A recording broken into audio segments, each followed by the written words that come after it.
The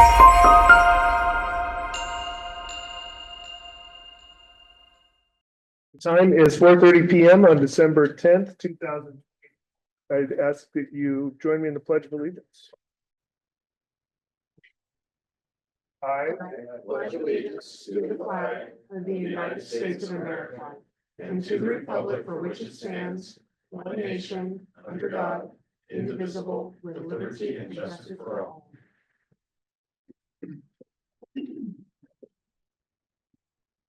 All right, so at this time I would be looking for a motion to approve the consent agenda. I do need to note that changes to the minutes for November 12th, 2024, showing that voucher 3160 was approved and not 3159. So moved. Second. I have a motion and a second. All in favor signify by saying aye. Aye. Opposed? Consent agenda is adopted. At this time, we would open it up to audience comments. For anyone in the audience tonight looking to make a comment, just step up to the podium and give us your name and city of residence. There's something in front of me. Whoever will sign up in front of me wants to go while I get set up, that's fine. Or you don't make me the any quick, either that's fine, either way.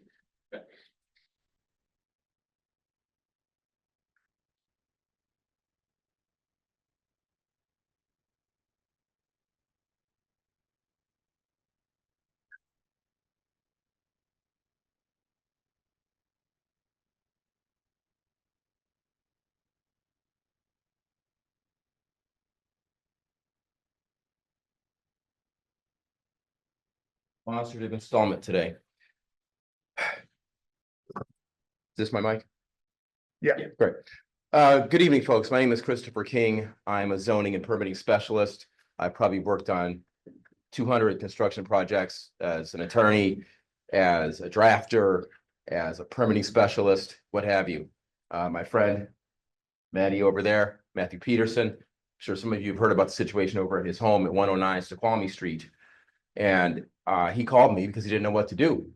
And he found out that the PUD had placed a water main perpendicular to his sewer lateral.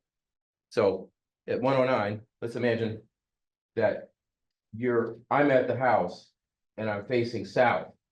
Okay, railroad track is over here. All right, so his lateral is going this way. Your water main is going this way, east-west. And out here at the sidewalk, it's got a reverse grade because the weight was on the lateral. It was placed about 1.5 inches above the lateral on construction. We have the pictures. So he got reverse grade. And as they say, poop flows downhill. Well, this is not gonna flow downhill. It's gotta stop right here. And it got backed up in his house. Okay, these are all facts. Now, I put in a claim for him and we wrote it together.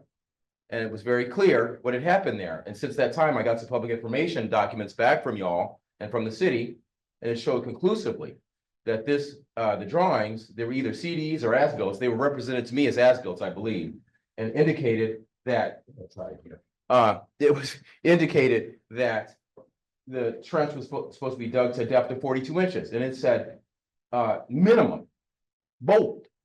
Well, that didn't happen. Because what happened was, I guess the frost line here is about 1 foot or so.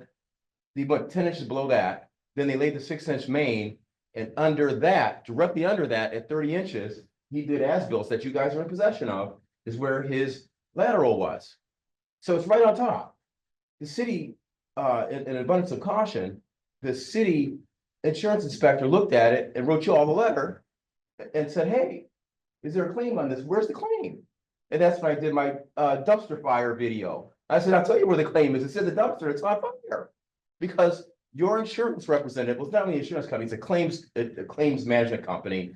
Sedgwick, Chris Fannin, wrote back and said, he denied everything, basically. He offered $4,000 on a $35,000 claim. This guy cut the sidewalk, did all that stuff. And by the way, the fix that y'all did, you went 42 inches and you ran it under. We have all the pictures. I've sent them to you. I've sent them to Chris Fannin. So Chris comes back with 3 points of contention. He says, A, it could have been damaged from a heavy weight. on the ROW. That's his first contention. The next contention, he says, it was, Matt, what was the next one? Oh, that a contractor did it. Yeah, a contractor, independent contractor did it. And that would be the contractor's fault, his own words. And the third thing he says, oh, there could have been root intrusion or the clay pipes weren't good. I sent you the video last night where Matty shot through the clay pipes. Clean as a bell, clean as a whistle in here, okay? No problems with these pipes and no root intrusion. So that's the last one. Let's go back to the first one. If in fact there had been some kind of heavy weight on top of the ROW, then your pipe would have been impacted as well. But it wasn't. And you could clearly see the only pictures that were provided from you were after they cleared the dirt out. So the dirt and the mud that was impacting on his pipe, you can't see that. But fortunately, he took pictures before that was all dug out. And you could clearly see the slope, the reverse slope. By the way, it was clay pipe up to the sidewalk. Then there's an extension there. There was repaired on some years ago. And that extension is rubber grommeted on either end. And then the pipe is, what was that, the PVC or? PVC, probably C900. Yeah. And then with SDR. Right. Between two fern coves, Right. I mean, you got 100-pound water main sitting on a piece of pipe that has two rubber fern coves that he thinks gonna happen. Yeah, so, like I say, the city insurance person saw it clear as day and said, quote, it looks like your pipe was placed on top, your water main was placed on top of the lateral pipe causing damage. It's not rocket science. So the first thing about the weight, that's thrown out. Then the next thing, the next allegation was, oh, it's gotta be an independent contractor. So I got the drawings from you guys. I looked at the drawings. What do the drawings indicate? Gregory Paterka, who you all know, I'm sure, he was here about 35 years. And at that time, I read a story about him in 2012, and he indicated that he had 30 years plus of experience here. So at that time, in 1986, when that was done, when that water main was run, he had been here 4 or 5 years. So he was not an independent contractor. He was a homie, okay? He's in-house. So judging by the words of Chris Fannin himself, that would trigger the liability on Skagit PUD. It happens. Just pay the guy. Instead, you give him a runaround. He has asked a couple times now, what do you intend on doing with this? We gave him more and more evidence, and I know all about that company. He's just gathering evidence. He's gonna turn around and try to, pardon my French, I almost used, he's gonna turn around and try to give this guy a hard one. All right, so I was never licensed here in Washington, but I have plenty of friends who are, and a couple who want to come in and do this case. But why do we have to do this? It's only going to cost the taxpayers money. It's going to make you look foolish. And when we go to court, I'm a court videographer, I'm gonna video everybody in there. And it's gonna go national, because that's what I do. So why are we here? You know, you're double dipping. The guy pays his taxes, then he gives you a benefit by cutting the sidewalk and doing all that work. You know, it begs the question, is that how you're affording this $22 million building over here? You're taking it out of the taxpayers. Now, I hate to be this way, but I'm driven to be this way by the response from Chris Fannin at Sedgwick Insurance or Sedgwick Claims. It's ridiculous. There is no merit to his defenses at all. And so I come to all of you to ask you to make this man a reasonable offer instead of, Scrooging his family's Christmas. They had to take a $10,000 home equity line. They had to have his friends. He's a PLO2 plumber, by the way, so he knows what he's doing. All right. They had to do all of this that benefited your district. I think it's the second. I forget which one it is. They had to do all of this. And there's just a joke. No response back, no nothing. And I told them in the last video, this is the last chance. We'll engage the machinery of my lawyers and I'll be clerking it. I'll be on the case. Or you can make it a reasonable offer. Everybody goes home. But we will not be blamed for this. Also, the city, John Torgerson was there. He saw it and he said, well, there's your problem right there. So now, this is going to engage people in the city. They're going to get deposed, and it's not a good look. And I tried to avoid it. How many emails have I sent them? A few. Okay, quite a few. So just please consider it. Overnight, please consider executive session, whatever you need to do. It's not right. And I mean, I have better things to do. Well, actually, none are more important. But believe me, I've got better things to do than drag two dirty pipes up in here to demonstrate our point. And if anyone has any questions, I gladly answer them for you at this junction. Well, we're not gonna engage. This is just strictly public comment. Yep. The claim has been tendered to our insurance carrier, Endurus. Yep. And so at this point, the claim is really in Endurus's hands, and I would suggest you continue to engage with Endurus on the issue. This is interesting. So you're saying it's Endurus, but the correspondence from him is coming from Sedgwick. So I don't know, I have to look at the relationship between those two companies, but, or whether or not you can override his authority, that's a whole different question. But that's where it's at, and you can relay my comments today to him and see what he says, but other than that, we have a dirty job to do. Thank you. Thank you. Patty?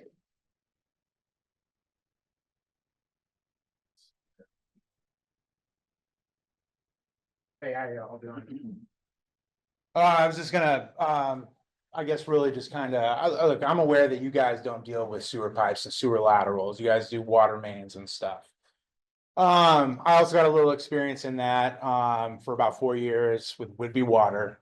It's a small company, but reported that Department of Health, just like you guys do.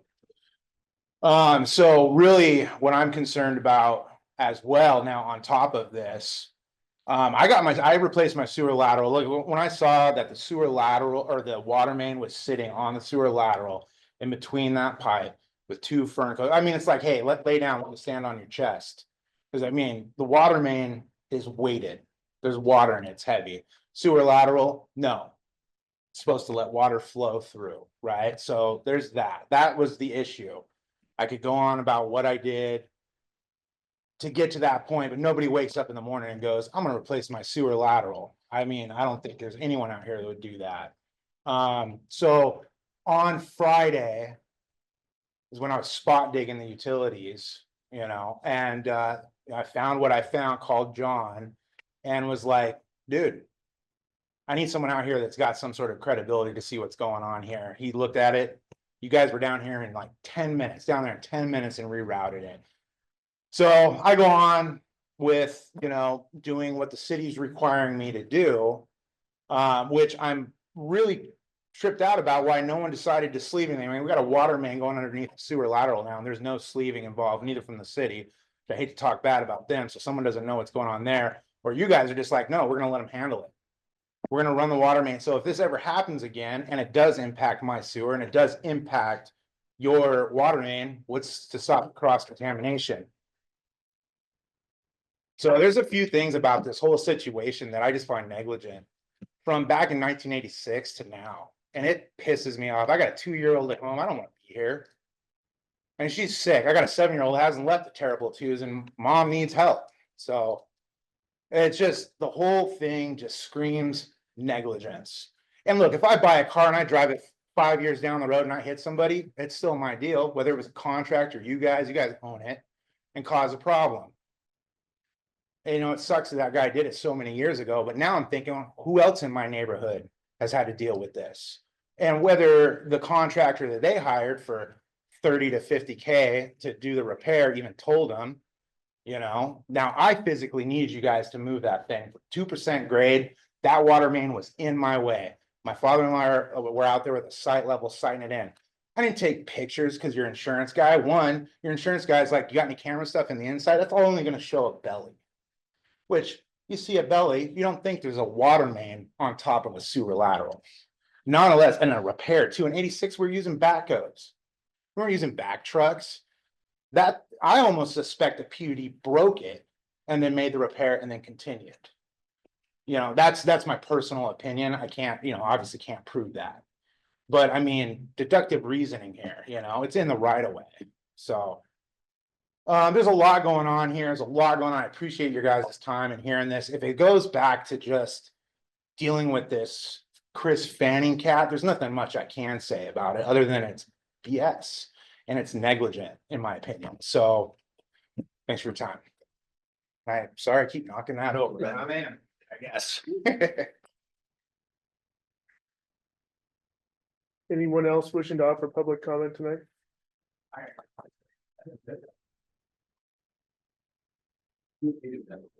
Tony Wisdom, Burlington, Washington. On a call a couple of weeks ago, I think there was some discussion that regarding from the situation we had with PUD extending the water rights to the irrigating group, and I think it was District 2215 and Skagit Valley Farm. And I wanted to first acknowledge the appreciation we have for that program. It's worked great. I think we kind of covered that on the phone. It worked great. There's a little couple of snafus, maybe with some metering and things we got to get worked out. But it was a good learning experience. It worked fantastic for the farm, for the ag community, and we're super appreciative. The one comment that I heard on the call that I wanted to, I guess I don't need to ask clarification, I just want to give you my comment, was that there was going to be a flat rate increase levied across all of the PUD water for the 2025 year. And my comment would be that as an irrigator, I'm asking that you consider removing the water that is in the portion that we get in the extended seasonal transfer, because that water never touches any PUD systems. It doesn't go through any pumps. It doesn't go through any pipes. It's never handled by the PUD. If we don't take it out of the rivers, and irrigator just keeps on going by and ends up out in the sound. So I think that's a qualified reason to not increase the per acre foot water charge that we're paying. If there is a fee increase needed because of administrative costs or something based on cost of living or whatever administrative costs that might need to be incurred, that's something different. But from the water rate for by the acre foot charge, I'm asking that you consider exempting that out from whatever blanket increase you're considering for the rest of the PUD water. Thank you, Tony. Anyone else wishing to offer comment tonight? Anyone on Zoom tonight looking to offer public comments? Use the raise your hand function if you're on Zoom. All right, seeing nobody there, we will move on to old business and George with the general manager's reports. All right, thank you, Commissioners. Good afternoon, everyone. Update from last week, we had our exit conference with the state auditor's office last week, and Commissioner Miller was on the call. We got another clean audit and a lot of compliments from the state auditors on Brian and the finance team providing them the information to get all their work done. So it was a pretty quick call. There wasn't a lot to review, a lot to go over. I don't know if you want to add anything about that. Exactly what you want to hear. Like, everything was great. I mean, yes, we expect that, but it's also nice to know that the state acknowledges that as well. Yeah. I don't have the exact wording. The state auditor's office tends not to use a lot of like really positive adjectives, but they just say how there was nothing negative, and that means a good thing. So it was nice to get that.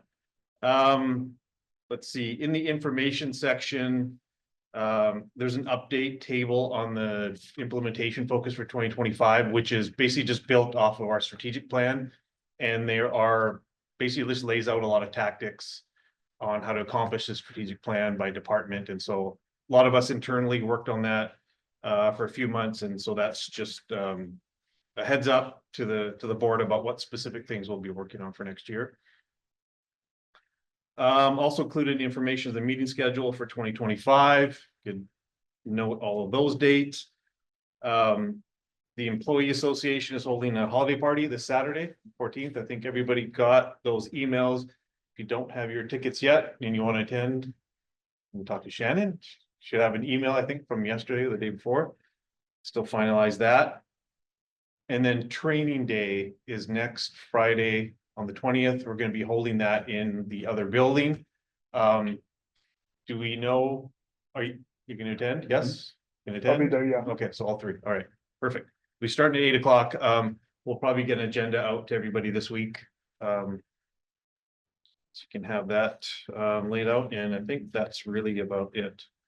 Other things we can talk about during the meeting. All right, so with that, we will move on to next item of business under old business, which is adopting the final budget for calendar year 2025. Brian is away this week, but this item is just formalizing the adoption of the budget. The document that's in the meeting packet is the same one that we looked at the last meeting. So it's just the resolution. We're taking it in two pieces. There's a resolution for the budget, and then in new business, there's a resolution for the rates in the appendix. So this would be resolution 2309-24. So the only comment that I had, I already spoke with George about this, was to just add the GL department sheet for future reference, because if we're gonna be using that moving forward, it'd be nice to not have to rely on printed out versions and it just all be encompassed in the budget document. So just for easier access from year to year comparison sake. So that's So- that table that we handed out at the last work session, I think, Second to last. second to last. Yeah. Okay, so we'll add that as an attachment to this, and then we'll include it in future budget documents. That's my Yep. only comment. As such, I move that we approve resolution number 2309-24, adopting the final budget for the calendar year 2025. My second. Motion a second, all in favor, signify by saying aye. Aye. Opposed? Okay, the budget is passed. Moving on to next carry over item was the InPipe Energy contract change order number 1. Mark, Thank you. So this item, came before you at the last meeting. And it was sent back for me to do a little more homework and get a better confidence on how much the IRS would credit the project. So we got we received a memo from a tax professional that is attached to this commission meeting packet. And I think the gist of this is that the tax credits will indeed pay for they'll pay for 40% of the project. And the basis is the whole project cost, not just the amount after the grant funding. So we can apply the grant funding, which is $838,000. And then we can apply the 40% IRS tax credit to the original $1.4 million project and get the full 40%, as long as we're not making money on it. So basically it has to be, we're not gonna get more money back than we pay out. The only caveat to this, to the 40%, is that there are some improvements on site for which the IRS credit will not apply. And that is the fencing and some asphalt and just landscape work, which doesn't amount to a lot of money. It's approximately $20,000 or something like that. It's very small. The main point of concern, though, is making sure that we establish that we've started construction in 2024. And in order to do that, there's two ways. One is by demonstrating that we've undertaken significant work. The stronger method of doing it is by getting under the 5% safe harbor clause. And in doing so, what we would need to do is, we've already installed at least 5% of the project value. What we need to do is take ownership of that to establish the safe harbor. And what we are planning on doing is taking the transfer of ownership or accepting that work through a bill of sale that the contractor will provide to us by the end of the year. We will pay them for that, and we will accept that amount of work. So tonight, we're just looking for approval on this change order to move forward with it. I just have a couple more questions. So one of the sections was timing of tax credit. And the system will be placed in service in March or April of 2025. And it said earlier in the memo that you're not able to apply for the tax credit until the project is considered complete, which is in service, correct? Yes, So even though that it starts, so is the starting of construction and the 5% fall us into the 2024 tax rule? Yeah. Meaning that if in 2025 that tax rule changes, we still fall under the 2024 ruling for reimbursement? Is that, am I understanding Yes. that correctly? yes, we're Okay. planting a stake in the ground for the 2024 tax rules. Okay, got it. So even if they change in 2025, when it's in service, you're still applicable to the 2024 rules and reimbursement. Correct. Okay, that was the one thing that I was not super clear on. That's why accepting the 5%, doing the important. safe harbor is important for us to do by the end Got of it. the year. Yeah. Got it. And the 1 point, just to clarify, the 1.412, that includes the additional, Includes the change the order. vault. Yeah, includes the change order and this additional vault, Yeah, which is really a nice benefit for us because we can put that under the project. The new vault has much better access and we eliminate 2 of our existing PRVs that are old and really need to be replaced. and the other part of that too, we would still have to assume ownership of at least 5% now regardless, because even taking that 360,000 out, you still have 100 and something thousand. Yeah, so the original project was 850,000, I think. The contract was for 950. And we had a letter from the contractor that was accepting risk for the extra $100,000 based on this Oh, okay. IRS credit. Okay. So if we went all the way back, we wouldn't necessarily have to worry about the safe harbor. But our contractor sure would be interested in that safe harbor because his 100,000 would be more at risk. And how quickly are we confident that in the next 3 weeks that that's completely feasible to be done? It's it's already done. Yeah. Not the change. Not the No, change. no, order. no, the 5%, yeah, the ownership. Yeah, we have portion. 5% going, we've routed conduit to the charging station. We have a panel, the panel that we would have to purchase anyway, the pads, we've done that. So what's your pleasure on change order number 1 with InPipe Energy? I move that we approve. So change order. I second.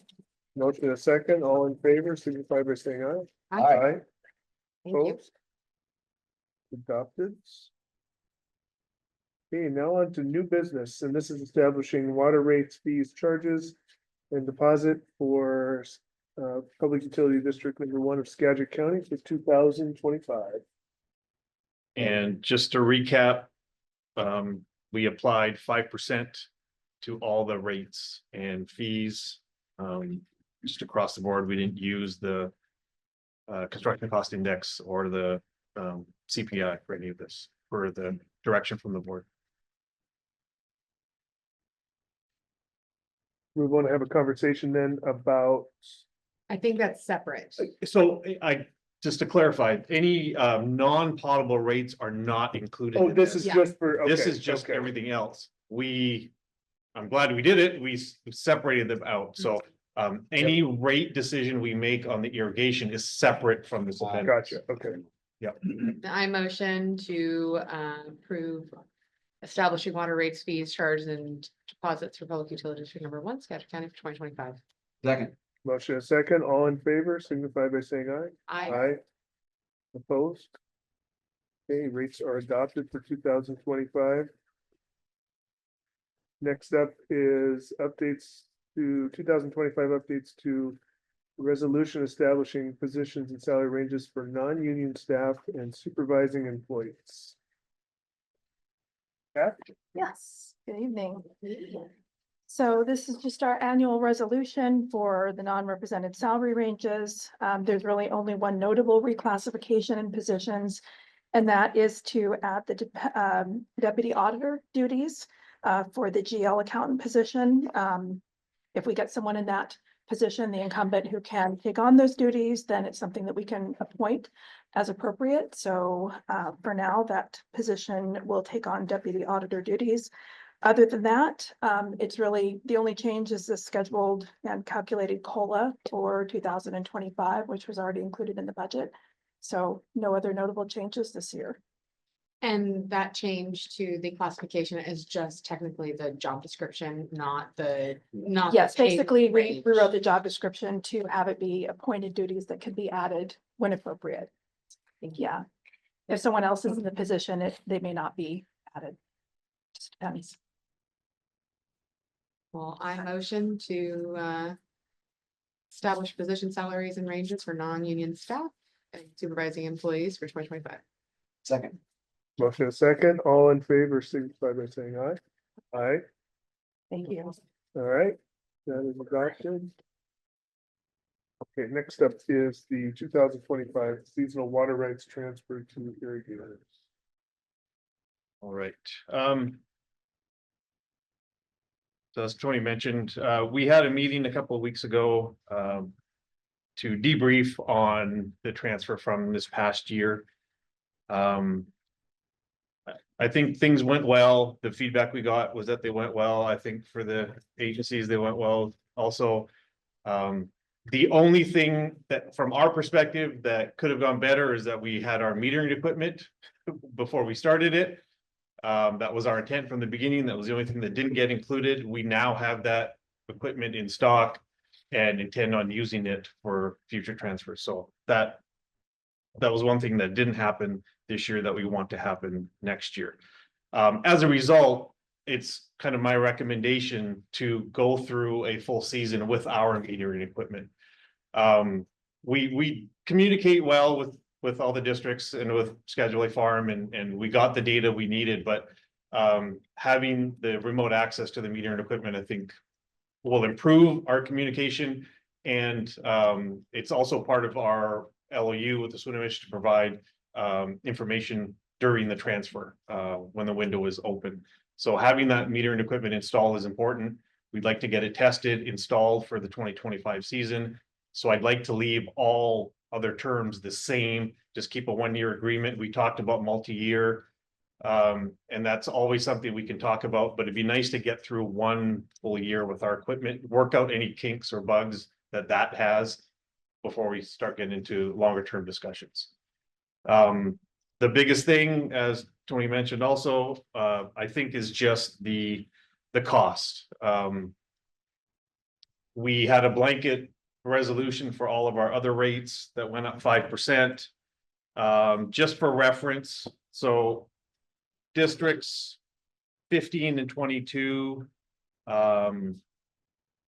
let's see, District 15 used 387 acre feet during the season. And so that admin fee included 300 acre feet. So it was 87 acre feet over and above that they were billed separately for. For District 22, they used 310. So it was only 10 acre feet over and above. And for Skagit Valley Farm, they were allotted 400 acre feet, but they only used 28. So nowhere near the 300 acre feet that was included in the admin fee. So just some background information to consider. The admin fee includes time, so there's staff time built in. There's also the cost of the meter. So the meter is amortized over 10 years. So 1/10 of the cost of the meter is included in the admin fee. We didn't have it in place this year, so that wasn't billed to the irrigators for this past year, but it would be for next year. And then there's the 300 acre feet of water that is allotted, which is also rolled into that admin fee. So it includes 3 different things. Do you know what the breakdown, I can't remember what the breakdown was on what each line item was broken down as. So 300 acre feet at $13.50 an acre foot, that is about 4,000 just on its own. So then it was only, was it a $5,000? It's Was 5,000. it 5,000? 5,000 admin fee for one, and then, yeah, for every additional diversion point, it was gonna be an additional 1,000 for the meter. So we have, from what we understand, there'll be 4 different diversion points. So we have, I think, 5 meters installed just to provide an extra one. So the discussion, I think, is around 2 things. One, authorizing us to start the process of doing the seasonal change authorizations with ecology. We can submit those as early as next year, so in January. Get that process moving forward. So that's one thing, just to authorize us to start that process. The other one is the interlocal agreements. And the agreement that we have with Skagit Valley Farm. And so the term in there, all of the terms are, open, but I guess the biggest one is just the cost. And so that was brought up earlier as well. So that is something for you all to discuss. Thoughts? Well, I think it's important to exclude the water that doesn't hit our pipe from the increase.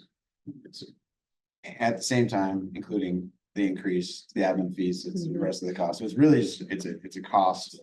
Our costs go up, that costs go up. Cost of the water in the river, that cost didn't go up, so extending that doesn't make sense. Would you say admin and meter? I mean, so that's the other Yes. part too is, part two would be meter, because the meter replacement cost is gonna go up. I mean, Right. Yeah, I after guess 10 years. our non-potable water costs should Yeah. carry the same algebra. So it's like $50 if you just exclude the water cost out of the admin fee. But we have to do the calculation. You can say it by. We just say 5% by admin fee that are Yeah, non. whatever's not included in the water, if you want to do that. That, I'm fine with that. Yep. All right, so some form of the function, we'll need two motions, one to authorize and one to exempt. Yep. All right, I'm gonna read this because it's important. So I move that we authorize the general manager to submit a seasonal change authorization to the Department of Ecology to transfer water rights during the 2025 irrigation season to Drainage and Irrigation Improvement District 15, Consolidated Diking Improvement District 22, and Skagit Valley Farm. I second. Motion a second, all in favor? Aye. I also move that we authorize the general manager to enter into interlocal agreements with Drainage and Irrigation Improvement District 15 and Consolidated Diking Improvement District 22, and a water service agreement with Skagit Valley Farm for the transfer of surplus water rights during the 2025 irrigation season, using the same terms as the 2024 agreements, except for a 5% increase on the water rate for any volume pumped over 300 acre feet and a No. That's what you're gonna exclude though. yeah, accepting Oh, that, exclude, sorry, yeah, accept yeah, that, okay. accepting the increase on water rate of any volume pumped over 300 acre feet. And The volume included in the. it would include a 5% increase on the water transfer administrative fee and the pump. Meter. Meter fee. Meter fee. That's I my second, motion. sorry. Motion a second, all in favor, signify by saying aye. I, All right. That too is adopted. Let's see, with that, there are some informational items there that George mentioned in his report tonight. Any commissioner comments tonight? I just want to say thank you for just all the collaborative efforts that have been going on between ecology and the farm, the Diking and drainage districts and George and all of our team. It seems to be moving in the right direction. I really like where things are headed. Yeah, I just follow up on the audit. I think it is a great thing to not have anything bad said about you when it comes to it. And for them, I think one of the comments that they made that was pretty interesting was that we're so transparent. They actually look forward kind of to working with us, and that's not the case with every other public agency. And so again, kudos to the entire team for making that audit so clean and agreeable. I think it's probably the word that they would use. Very good. And this is our final meeting for 2024. Is it? Oh my goodness. All right. All right, well, at this time, we will convene a closed session to discuss collective bargaining for RCW 42.30.140. And we will also have an executive session to discuss potential litigation for RCW 42.30.110. Estimated time, 1 hour. We will reconvene at 6:09 PM.